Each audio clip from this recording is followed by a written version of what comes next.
Welcome to the channel. Today I'd like to show you how to buy Bitcoin from the Kraken app. Okay, so the first thing you need to go ahead and do is download and sign up to Kraken.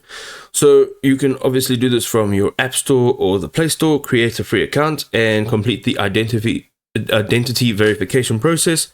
This will secure your profile and unlock full trading capabilities. Connect your preferred funding source to your account. Choose from bank transfers, credit, debit cards, or even PayPal, and this is available in various regions. Your bank transfers typically offer the lowest fees.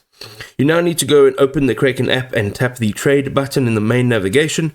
Then select buy from the trading options. Browse and choose Bitcoin, which will be labeled BTC, from the comprehensive list of available cryptocurrencies. Specify exactly how much USD or whatever currency you're using you would like to spend or invest.